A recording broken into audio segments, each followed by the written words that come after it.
My husband Taylor is a real piece of work. Despite borrowing $50,000 from my dad, he's not only avoiding repayment, but also considering filing for bankruptcy to dodge it. If I declare bankruptcy, I don't have to pay it back, right? Serves him right. That's what he says, smug as can be. He's really not thinking this through. He has no idea what life would be like after bankruptcy.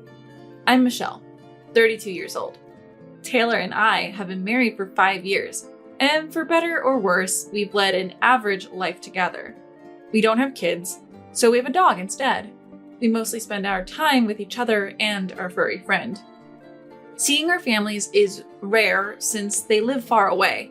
We usually visit them during summer or Christmas vacations, especially Taylor. He always makes a fuss when it's time to go to my parents' home. Hey Taylor, you're coming with me to my parents' house for the holidays, right? Oh, no. If we're going, let's go to my parents' place. We've been to your parents many times. It's time we go to mine. We've talked about this. It's just a hassle, and there's nothing to do at your parents' house. Don't you think you should apologize to my dad about the money? Our life is possible because of him. He even helped us with that debt crisis. Again with that? You're so annoying. Taylor sighed loudly and left the room. When we first got married, my dad gave us the down payment for our house and later lent Taylor part of the capital for his startup business. I've been slowly repaying the money for the house, but the $50,000 Taylor borrowed for his business remains unpaid. I know Taylor's business is struggling and times are tough, but that's a different issue altogether. Taylor's lack of gratitude towards my dad irks me every day. Then, one day, something happened. I got a rare phone call from my mom, who usually only texts. Hello, Mom? Michelle, is now a good time? Yeah, I'm fine. You usually text. What's up? Actually, your dad, Daniel, collapsed. What? Dad collapsed? You're joking. He wasn't feeling well for a few days. He's stable for now, but if you can, could you come home? I get it. I'll talk to Taylor and head back home as soon as possible. When I explained the situation to Taylor, he reluctantly agreed to the restrictions just this once. But there's another issue I have to think about. Taylor, it's about Rocky. I called our regular vet to board him, but they're fully booked. So what's the plan? I'm thinking of hiring a pet sitter. At my words, Taylor lets out an exasperated, "What? A pet sitter? Give me a break. I can't stand the idea of a stranger in our home." We don't have a choice. Rocky needs his walks, his bathroom breaks, his meals. Absolutely not. He'll be fine for a day. Stop relying on services like that. Are you kidding me? If we leave him alone for a day, he'll get stressed out. We can't find common ground and the conversation is going nowhere.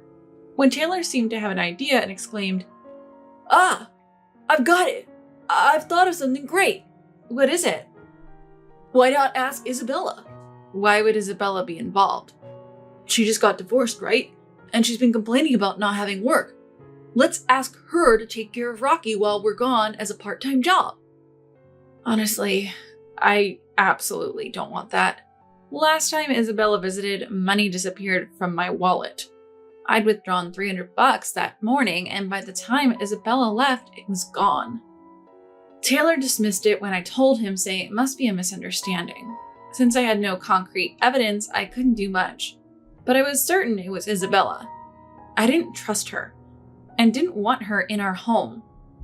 Still, with a trip back home imminent and Taylor firmly against a pet sitter, we were out of options. We ended up asking Isabella. I gathered my always ready $3,000 in gift cards in a drawer. I slipped the piece of paper into the drawer so I'd know if anyone opened it. And of course, I didn't tell Taylor. Otherwise, I couldn't feel at ease letting Isabella into our home. We asked Isabella to take care of our dog and headed to my parents' house. Thankfully, Dad's condition stabilized and we could talk to him. When we returned, I told Taylor about the drawer trick. As expected, the paper had fallen and $2,000 along with the gift cards were missing from the $3,000. I had told Isabella not to enter the bedroom, but I had suspected she might steal something. I sighed and told Taylor, "See, now do you get why I didn't want Isabella in our home?" Well, she's having money troubles too, so a little bit of cut it out. We're not exactly rolling in it either. Taylor, you owe money to Dad, remember? That's a different issue. Just call Isabella over here now. Taylor reluctantly dialed her number.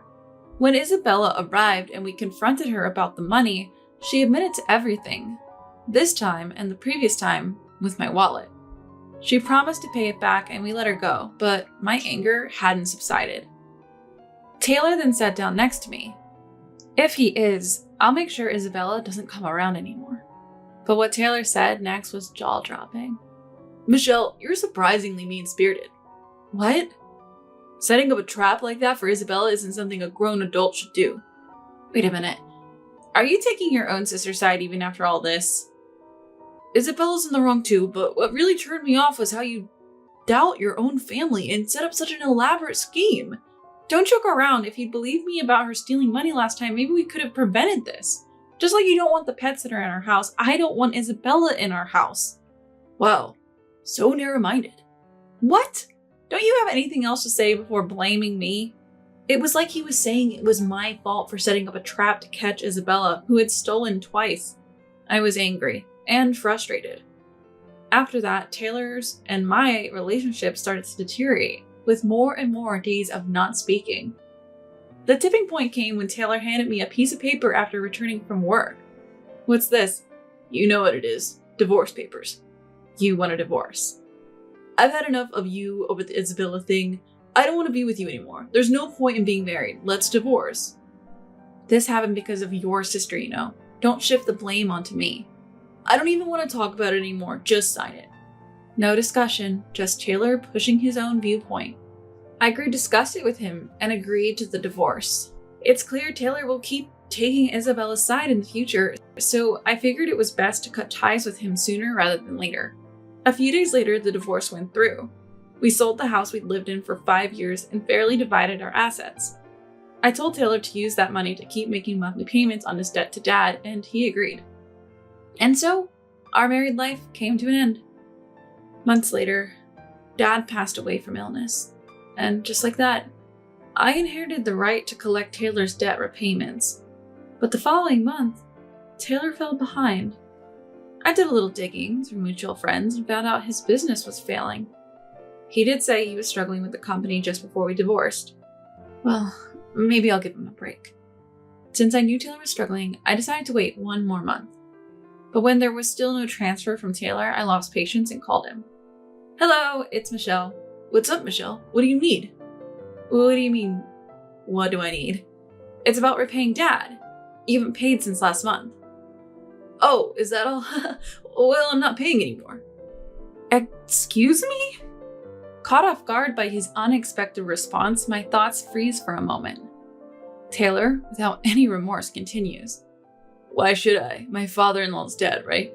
No point in paying back a dead man. What are you talking about? That's ridiculous. I inherited Dad's right to collect the debt, so now I'm the creditor. Understand? I don't care. I said I'm not paying. I can't pay. Suddenly furious, Taylor starts yelling over the phone.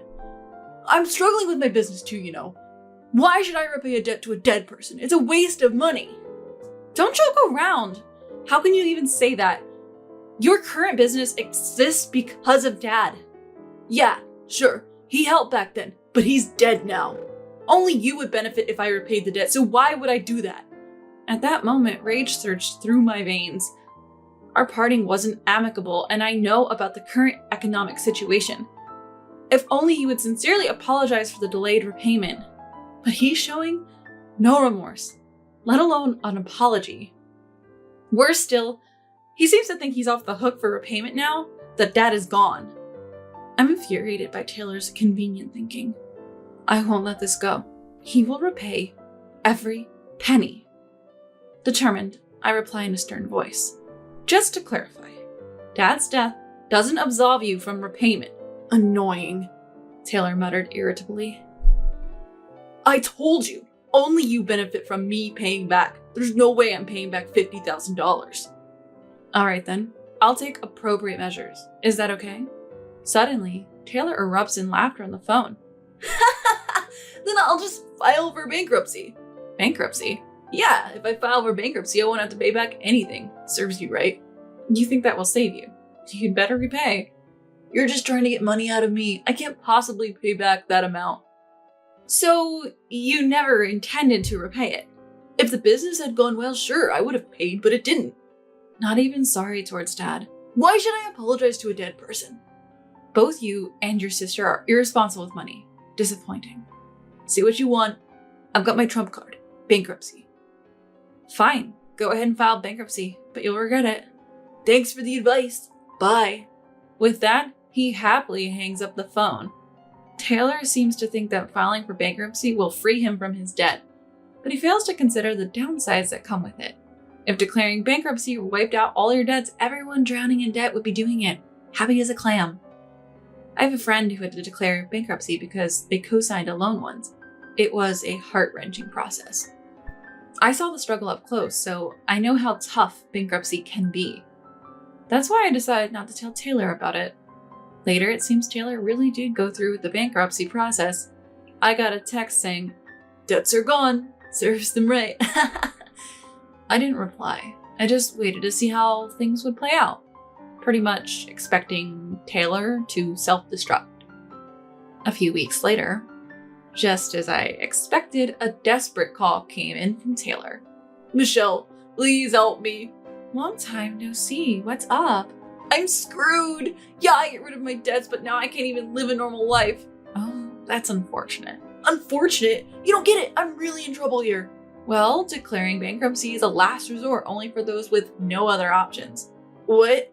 For Taylor, who clearly didn't understand the situation, I laid it out plainly. "Listen, bankruptcy is the last resort. They'll take all your assets, cars, electronics, everything. Your credit cards won't work. You'll be blacklisted." "How do you know all this?" "I saw a friend go through it. It was a nightmare." "What? So you knew this would happen and you didn't stop me?" Are you finally getting it? This is no joke. I thought I could just reset my debts and get back to normal life. This isn't what I envisioned.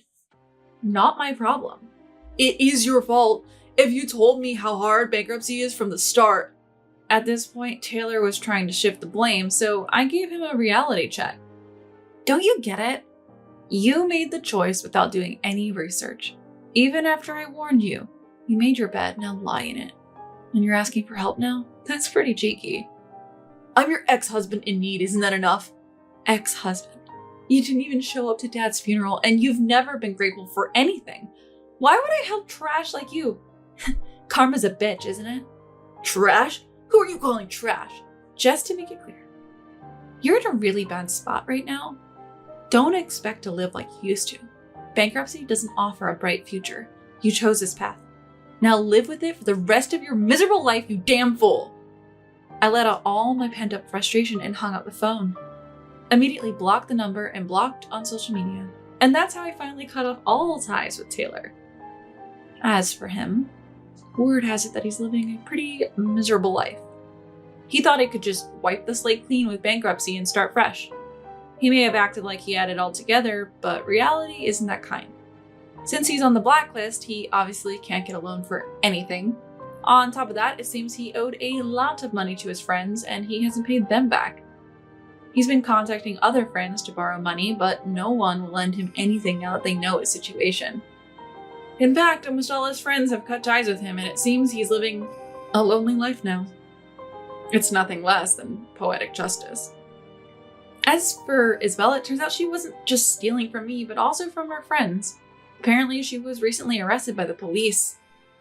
The rumors spread in the neighborhood and she lost her job too. I'm so relieved to see those two people I can't stand both get their comeuppance. I'm really glad I got a divorce when I did. I'll never have to deal with those siblings again. If I ever date someone in the future, I won't make the same mistakes. I'm determined to be more discerning in judging people and build better relationships.